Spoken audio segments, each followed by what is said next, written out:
ಇವತ್ತು ಮೊಟ್ಟ ಮೊದಲನೇದಾಗಿ ನಾವು ನಮ್ಮ ಎಳಚಳ್ಳಿ ಕೆರೆಯಲ್ಲಿ ಇನ್ನು ನಮ್ಮ ಇಂಧನ ಸಚಿವರಾದಂಥ ಸನ್ಮಾನ್ಯ KJ ಜಾರ್ಜ್ ಸಾಹೇಬರು ಇವತ್ತು ಅಲ್ಲಿರ್ತಕ್ಕಂಥ ಕೆರೆ ಆವರಣದಲ್ಲಿ 7.3 ಮೆಗಾವಾಟಿನ ಸೌರಶಕ್ತಿಯ ವಿದ್ಯುತ್ ಸ್ಥಾವರವನ್ನು ಇವತ್ತು ಅವರು ಉದ್ಘಾಟನೆ ಮಾಡವ್ರೆ. ಅದು ನಿಜವಾಗ್ಲೂ ಕೂಡ ನಮಗೆ ತುಂಬ ಹೆಮ್ಮೆ ಆದಂಥ ವಿಷಯ. ಸುಮಾರು 33 ಗ್ರಾಮಗಳಿಗೆ ಸುಮಾರು 1389 IP ಸೆಟ್ಗಳಿಗೆ 4 ರೈತರ ಫೀಡರ್ಗಳಿಗೆ ಅನುಕೂಲ ಆಗೋಂಥ ಒಂದು ಸ್ಥಾವರನ ಇವತ್ತು ಅವರು ಅನಾವರಣ ಮಾಡಿಕೊಟ್ಟಿದ್ದಾರೆ.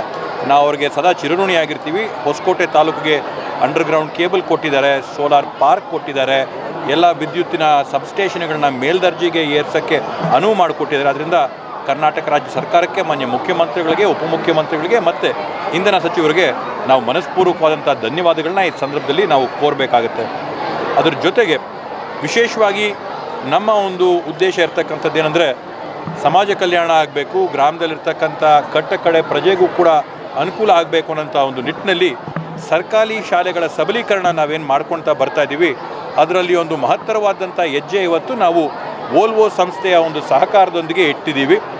ವೋಲ್ವೋ ಅಲ್ಲಿ ಸಂಸ್ಥೆಯಲ್ಲಿ ನಮ್ಮ ತಾವರೆಕೆರೆ ಗ್ರಾಮ ಪಂಚಾಯಿತಿಯಲ್ಲಿ ಬಂದು ಸುಮಾರು 25ಕ್ಕೂ ಹೆಚ್ಚು ವರ್ಷಗಳಾದ ನಂತರ ಇವತ್ತಿಲ್ಲಿ ನಾವು ತಾವರೆಕೆರೆ ಗ್ರಾಮ ಪಂಚಾಯಿತಿಯಲ್ಲಿ ವೋಲ್ವೋ ಸಂಸ್ಥೆ ಸುಮಾರು 3.5 ಕೋಟಿ ರೂಪಾಯಿಗಳ ವೆಚ್ಚದಲ್ಲಿ ಈ ಒಂದು ತಾವರೆಕೆರೆ ಶಾಲೆನ ಒಂದು ಮಾದರಿ ಶಾಲೆಯಾಗಿ ಮಾಡಿಕೊಡೋದಕ್ಕೋಸ್ಕರ ಮುಂದಾಗಿದ್ದಾರೆ. ಅದರಿಂದ ನಾವು ಅವರಿಗೆ ಆಭಾರಿಯಾಗಿರ್ತೀವಿ.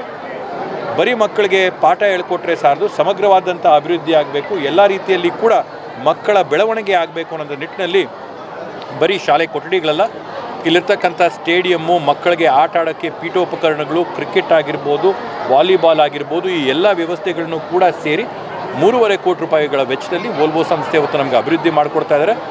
ಸಾಮಾನ್ಯವಾದಂಥ ಬಡ ಕುಟುಂಬಗಳಿಗೆ, ಕೆಳ ಮಧ್ಯಮ ವರ್ಗ ಕುಟುಂಬಗಳಿಗೆ ಆಗಂಥ ಅತ್ಯಂತ ದೊಡ್ಡ ಹೊರೆ ಏನಂತಂದರೆ ಮಕ್ಕಳ ಶಿಕ್ಷಣ ಮತ್ತು ವಿದ್ಯಾಭ್ಯಾಸ. ಆ ಹೊರೆನ ಕಡಿಮೆ ಮಾಡಬೇಕು ಅನ್ನೋಂಥ ಒಂದು ನಿಟ್ಟಿನಲ್ಲಿ ಈ ಒಂದು ಶಾಲೆನ ಒಂದು ಮ್ಯಾಗ್ನೆಟ್ ಶಾಲೆನ ಮಾಡಿ ಮಾದರಿ ಶಾಲೆಯಾಗಿ ಮಾಡಿ ಮಕ್ಕಳು ದೊಡ್ಡ ಸಂಖ್ಯೆಯಲ್ಲಿ ಸರ್ಕಾರಿ ಶಾಲೆಗಳಲ್ಲಿ ಬಂದು ಎನ್ರೋಲ್ ಆಗಿ ವಿದ್ಯಾಭ್ಯಾಸ ಪಡ್ಕೊಳ್ಳಿ ಅನ್ನೋಂಥ ಒಂದು ನಿಟ್ಟಿನಲ್ಲಿ ಒಂದು ಕಾರ್ಯಕ್ರಮನ ಮಾಡ್ತಾಯಿದ್ದೀವಿ. ಇದು ಬರೀ ಪಂಚಾಯಿತಿ ಮಟ್ಟಕ್ಕಲ್ಲ, ರಾಜ್ಯಕ್ಕೇ ಒಂದು ಮಾದರಿ ಆಗಬೇಕು ಅನ್ನೋಂಥ ಒಂದು ಆಶೆ ನಾವು ಇಟ್ಕೊಂಡಿದ್ದೀವಿ.